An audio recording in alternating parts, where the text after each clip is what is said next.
जय महाराष्ट्र. मी फरा खान. राजमंत्र या लोकप्रिय कार्यक्रमात आपलं खूप खूप स्वागत. या कार्यक्रमात आपण राजकीय घडामोडींचा भविष्यवेध घेत असतो आणि या कार्यक्रमामध्ये वर्तवलेली भविष्यवाणी ही 100% खरी उतरत असते. आज पुन्हा एकदा राजकीय विषयांवर आपण बोलणार आहोत आणि त्यासाठी नेहमीप्रमाणेच अचूक भविष्यवेध घेण्यासाठी आपल्या सोबत आहेत पंडित राजकुमार शर्मा.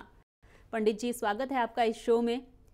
हम फिर से एक हफ्ते बाद मिल रहे हैं यहाँ पर और अभी तुकाराम महाराज और ज्ञानेश्वर महाराज की पालकी चल रही है महाराष्ट्र में. इस बारे में हम शो की जो शुरुआत है वो इसी से करते हैं.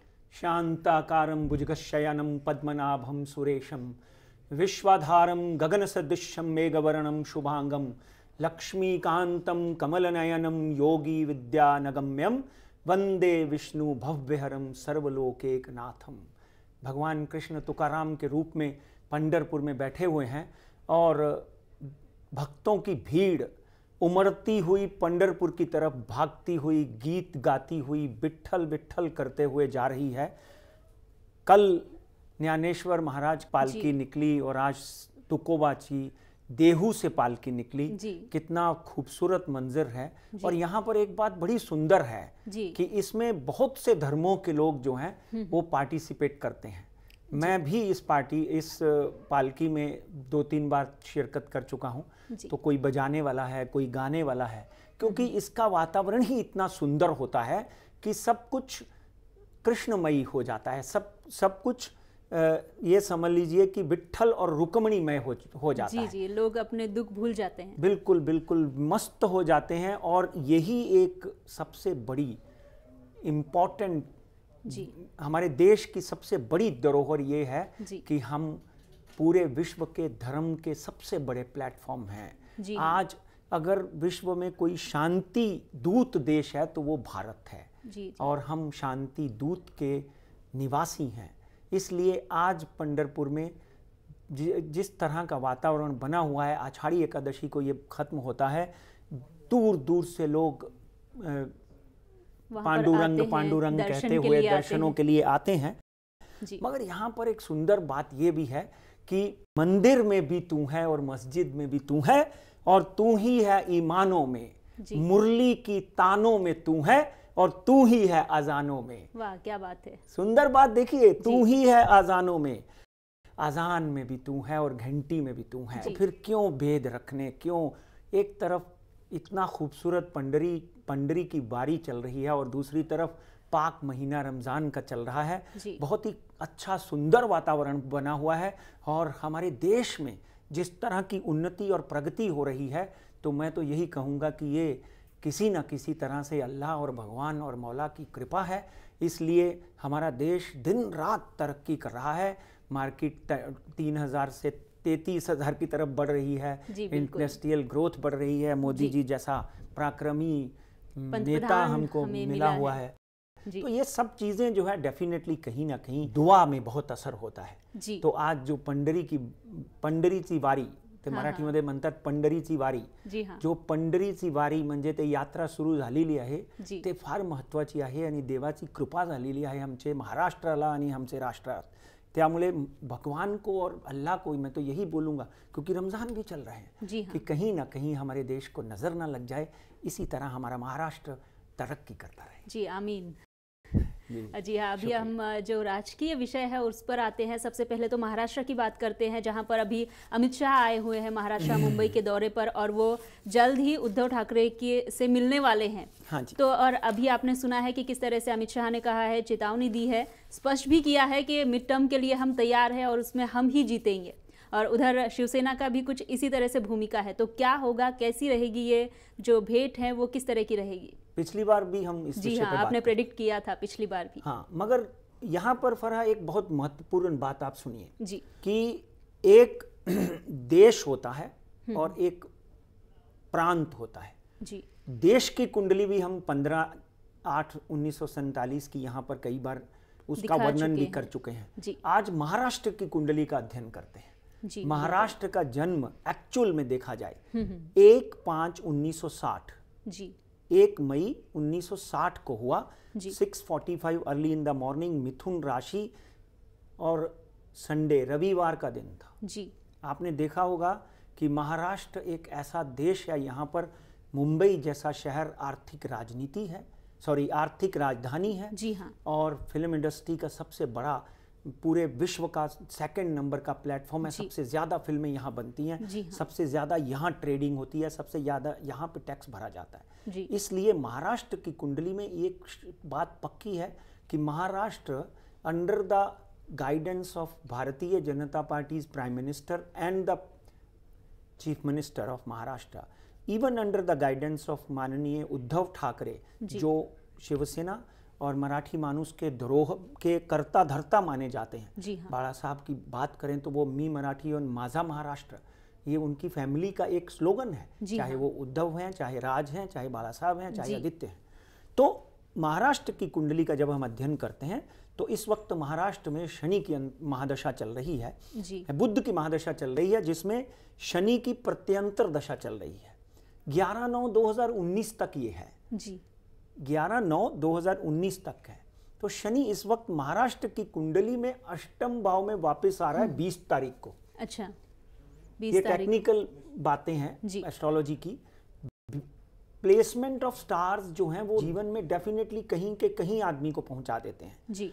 तो अगर महाराष्ट्र की इस वक्त महाराष्ट्र की कुंडली में मेष लगन से अष्टम और नवम भाव, 9वां घर भाग्यस्थान होता है, भाग्यस्थान में शनिदेव पहुंचे हुए हैं।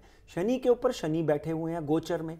उसके बाद 20 तारीख को ये आकर बैठ जाएंगे, वापिस वक्री होकर 8 नंबर या अष्टम भाव में बैठ जाएंगे। यो आयु का घर है। तो एक बात पक्की है कि मंगल की राशि में, वृश्चिक राशि में शनि जब आते हैं तो उथल पुथल मचा देते हैं। और इसके साथ में उद्धव की कुंडली का जब हम अध्ययन करते हैं तो उद्धव जी का जन्म जो है 27/7/1960 सिंह राशि में पैदा हुए और गुरु की महादशा में इनका जन्म हुआ। गुरु की महादशा इनके ऊपर चल रही है। अच्छा। हाँ, सिंह राशि, गुरु की महादशा इनके ऊपर चल रही है। और आपको आश्चर्य होगा कि अमित शाह की कुंडली का जब हम अध्ययन करते हैं तो अमित शाह उद्धव से छोटे हैं, 22/10/1964। अच्छा। और मेष राशि, और अमित शाह की कुंडली में भी 2009 से गुरु की महादशा चल रही है। अच्छा। दोनों की कुंडली में गुरु की महादशा चल रही है। अब गुरु की प्लेसमेंट देखनी बहुत जरूरी है कि कितनी अच्छी है। अमित शाह की कुंडली में भी और उद्धव की कुंडली में भी गुरु की महादशा बहुत ही अच्छी चल रही है। 2009-2010 के बाद ही अमित शाह जो है गुजरात में और महाराष्ट्र और पूरे राष्ट्र में फेमस हुए।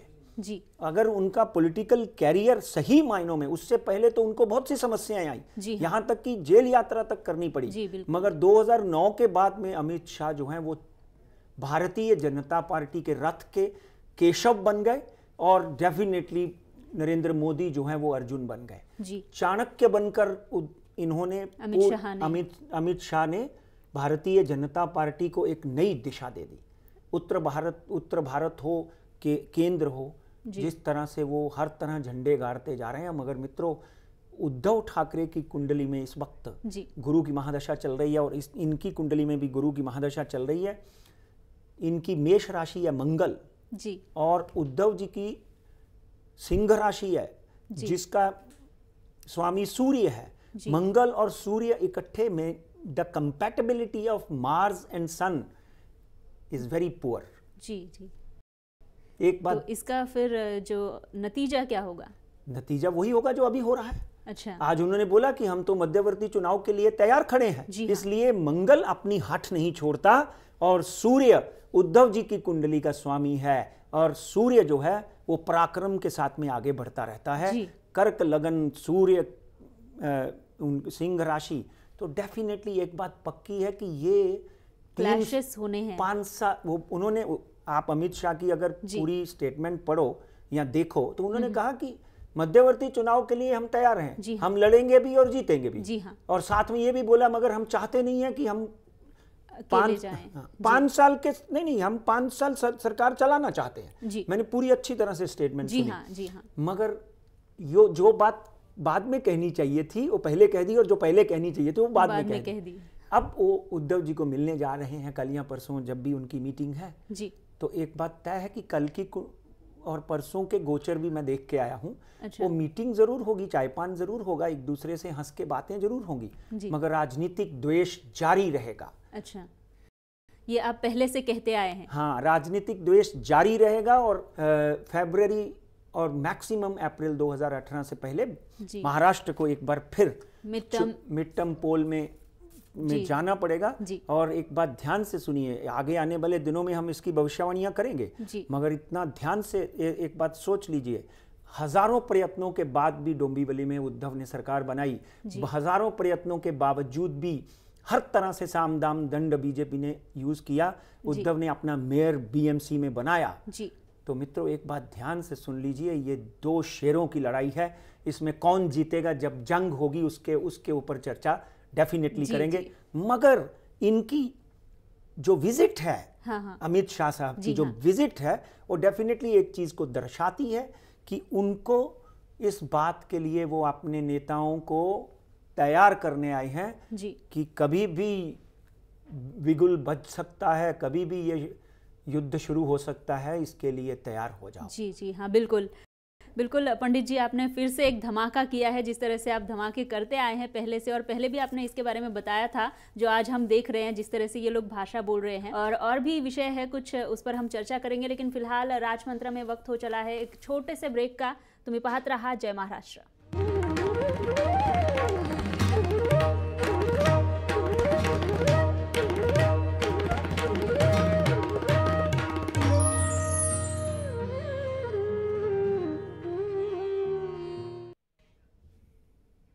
ब्रेक नंतर राजमंत्रमध्ये आपलं पुन्हा एकदा स्वागत। आपल्यासोबत आहेत पंडित राजकुमार शर्मा। पंडित जी, हम बात कर रहे थे महाराष्ट्र की, और उसके बाद में हम चलते हैं अभी एमपी पर। वक्त बहुत ही कम है, तो एमपी की जो अभी उलट पुलट हो रही है, जिस तरह से एमपी में किसान आंदोलन चल रहा है, इसके चलते शिवराज सिंह जी की कुंडली क्या कहती है, और उसके अलावा अगले जो इलेक्शन है उस टाइम पर बीजेपी अपनी सरकार बना पाएगी? देखिए, ये बहुत ही सुंदर प्रश्न है जी। और एक बात पक्की है कि जब हम शिवराज सिंह चौहान की कुंडली की बात करते हैं और साथ में उनकी पत्नी साधना सिंह की कुंडली भी हम देखते हैं, क्योंकि कहते हैं कि behind every successful man there is a woman standing tall. So definitely Sadhana Singh और उनके दो पुत्र हैं, उनकी भी कुंडली हमने देखी है बहुत बार। तो शिवराज सिंह की बात करते हैं तो 5/3/1959 1959 तो गुरुवार के दिन मकर राशि में एकादशी के दिन उनका जन्म हुआ। एक छोटे से गांव सीहोर में, और बिदुनी करके एक छोटे दो गांव हैं, वहां पे सीहोर में उनका जन्म हुआ, मध्य प्रदेश में उनका जन्म हुआ। और शिवराज जी जो हैं वो भारतीय जनता पार्टी की वो कड़ी हैं, जैसे गुजरात में नरेंद्र मोदी तीसरी बार जीत गए। जी हाँ। रमन भैया छत्तीसगढ़ में तीसरी बार जीतेंगे शायद। जी। और यहाँ पे भी इन्होंने 2 या 3 बार अपनी जीत दर्ज करी है। एग्जैक्टली मुझे नहीं मालूम, 3 बार इन्होंने अपनी तीसरी बार जीत दर्ज करी है। मगर नियति को कोई नहीं टाल सकता, वक्त आपको वहां खड़ा कर देता है, यहाँ आपने सोचा नहीं होता। व्यापम घोटाले का भूत इनके पीछे लगा हुआ है। और एक बात, किसानों की आत्महत्या और कुछ लोगों को जेल से छूटे और उनका एनकाउंटर होना, ये सब 5-7 चीजें जो हैं डेफिनेटली एक साथ आ गई है। मतलब मुश्किलें एक साथ आती है। हाँ, जब मुश्किलें और कठिनाइयां आती हैं तो उसमें क्या होता है कि मकर राशि के ऊपर फरवरी के बाद साढ़े सती शुरू हो चुकी है। जी। इसी में मैं आपको एक संकेत देता हूँ।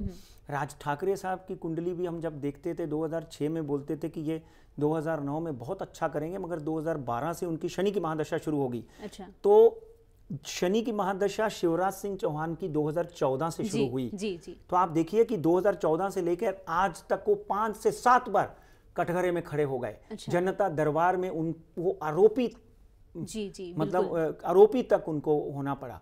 मगर आज अगर हम उनकी कुंडली का अध्ययन करते हैं तो डेफिनेटली शिवराज सिंह चौहान के ऊपर कोई ना कोई मुसीबत अभी और भी आती हुई दिखाई देती है। उसके ऑपोजिट हम ज्योतिरादित्य सिंधिया की कुंडली का अध्ययन करना बहुत जरूरी है, क्योंकि हम यहाँ पर सिर्फ पॉलिटिकल पर्सनैलिटीज की और उनके बारे में यहाँ पर अध्ययन करते हैं।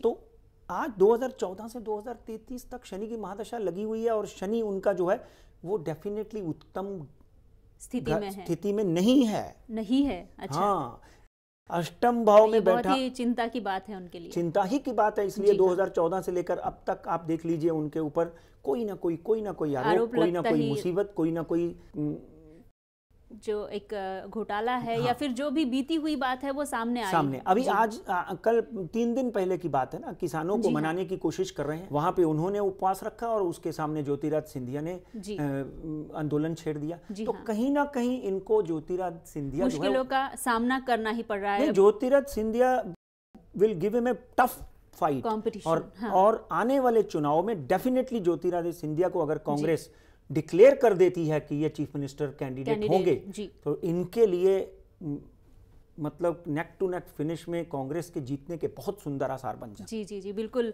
फिर से एक धमाका किया है आपने पंडित जी, हमेशा की तरह आज भी एक धमाका हुआ है। शिवराज सिंह चौहान जो है उनकी कुंडली में अच्छे दशा नहीं है। जी, जी। उनको कष्ट निवारण, नील साबरी ऐसी 2 पूजाएं करवा लेंगे। जी जी बिल्कुल। और वैसे वो खुद भी बहुत धार्मिक व्यक्ति हैं, मगर मध्य प्रदेश जो है और उससे छत्तीसगढ़ अलग हुआ, डेफिनेटली आज एमपी की अगर हम बात करते हैं तो उसमें जो शिवराज सिंह चौहान का जो करिश्मा था वो फीका पड़ता हुआ दिखाई देता है, ज्योतिष ये कहता है। जी बिल्कुल पंडित जी, आपने जो भविष्यवाणी की है वो 100% खरी उतरेगी फिर से एक बार तो। लेकिन हमारे पास वक्त बहुत कम है और हमें और भी कुछ जो विषय हैं उस पर चर्चा करनी है। पहला तो ये है कि प्रेसिडेंट पोल, मतलब कई नाम सामने आ रहे हैं, वो फिर लालकृष्ण आडवाणी जी का हो या फिर मोहन भागवत का हो या फिर MS स्वामीनाथन, इनका भी नाम सामने आया है। तो जो प्रेसिडेंट है, अगला प्रेसिडेंट कौन रहेगा, NDA या फिर UPA, क्या कहती है आपकी? देखिए 17 जुलाई 2017 को ये चुनाव होगा जी, और इस वक्त भारतीय जनता पार्टी ने अपना कैंडिडेट आगे नहीं किया जी। सोनिया गांधी के घर भारतीय जनता पार्टी के नेता जाकर आए, इधर उधर CPM के नेताओं से भी मुलाकात हुई। आज यहाँ पर अमित शाह जी जो है उनका एक मुद्दा ये भी है कि शिवसेना किसको प्रमोट करना चाहती है, कांग्रेस किसको, तो एक भनक लेने के लिए भी वो यहाँ पर इस वक्त बैठे हुए हैं। अगर हम 2 लोगों की बात है यहाँ पर, स्वामीनाथन और LK आडवाणी, देखिए मेरा जो कैंडिडेट रहा है वो LK आडवाणी रहा है जी, मगर LK आडवाणी जी के ऊपर कहते हैं लोग कि कहीं ना कहीं बाबरी मस्जिद का केस चल रहा है। हाँ, ये भी चल रहा है। हाँ, मगर आज हम दादा की कुंडली की, उनको दादा कहते हैं प्रेम से, अगर हम दादा की कुंडली का अध्ययन करें तो 8/11/1927 हैदराबाद सिंध पाकिस्तान में उनका जन्म हुआ और आज की उनकी अगर दशा की बात करें तो शनि की महादशा उनकी 11/8/2018 तक लगी हुई है और शनि की महादशा उनकी उत्तम है।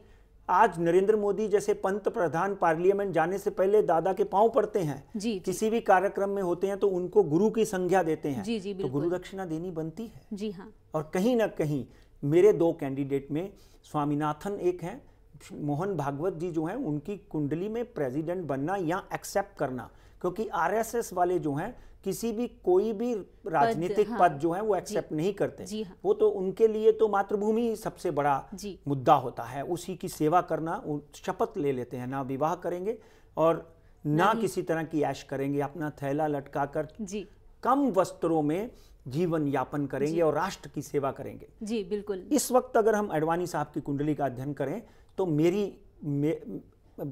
ज्योतिष शास्त्र के, भारतीय ज्योतिष शास्त्र के मुताबिक LK आडवाणी का राजयोग 11/8/2018 तक है जी, इसलिए LK Advani number 1, number 2 Swaminathan, इन दोनों में कोई भी जी बिल्कुल आपने कहा तो है, लेकिन मुझे यहाँ से मतलब ये मिल रहे हैं, साइंस मिल रहे हैं कि हमारा वक्त हो चला है। तो चलते चलते बस शेयर मार्केट के बारे में बता दीजिए कि क्या चाल रहेगी बॉम्बे स्टॉक एक्सचेंज और नेशनल स्टॉक एक्सचेंज की। देखिए जब हम बस शॉर्ट में, हाँ शॉर्ट में जी, BSE 31,056 के ऊपर बंद हुई और BSE can come down to 30,750। ऊपर का आंकड़ा आज भी 31,500 का है। हाँ। कहीं भी बाउंस बैक कर सकती है। डिप के ऊपर बाय करें। नेशनल स्टॉक एक्सचेंज निफ्टी 9,588, नीचे का आंकड़ा 9,500 और ऊपर का आंकड़ा वापिस 9,700 का है। अभी भी मार्केट में जो है जिस तरह की मंदी, लोग सोचते हैं कि बहुत ऊपर चली गई है, यहाँ से करेक्शन आ सकती है, मुझे करेक्शन इस हफ्ते तो दिखाई नहीं देती और गोल्ड में और सिल्वर में एक बढ़त देखी जा सकती है। जी बिल्कुल। बहुत बहुत शुक्रिया पंडित जी, आपने फिर से कुछ धमाके किए हैं यहाँ पर, जिसके लिए आप पहचाने जाते हैं, जो आप हमेशा से करते आए हैं। और आपने जो भविष्यवाणी हमें बताई है उसके लिए फिर से बहुत बहुत शुक्रिया. हमारे यहाँ पर आप आए और हमें मार्गदर्शन किया इसके लिए. आणि आपल्या या कार्यक्रमात आता वेळ झालेली आहे इथेच थांबण्याची. मात्र जाता जाता काही नावं मला सांगायची आहेत, ती म्हणजे ते लोक आम्हाला नेहमी मेल करत असतात आणि त्यांच्या प्रतिक्रिया आम्हाला सांगत असतात. त्यांच्यापैकी काही नवीन नावं आम्ही इथं डिक्लेअर करत असतो. त्यापैकी संजय वसंत म्हात्रे, त्यानंतर चेतन नामदेव मागुळकर आणि अनिल घनवंत आहेत अहमदनगरहून, त्यानंतर निलेश कुलकर्णी आहेत साताऱ्याहून, संदीप कांगुडे आहेत पुण्याहून, चेतन शेखर, प्रशांत खासबेगे हे नागपूरहून आहेत, तर प्रशांत वैद्य आहेत नागपूरहून. आणि हे सर्व आम्हाला नेहमीच त्यांचे पत्र ईमेल वरून पाठवत असतात. त्यांचे खूप खूप धन्यवाद. आणि यासोबतच राजतंत्रमध्ये वेळ झालेली आहे इथेच थांबण्याची. तुम्ही पाहत रहा जय महाराष्ट्र.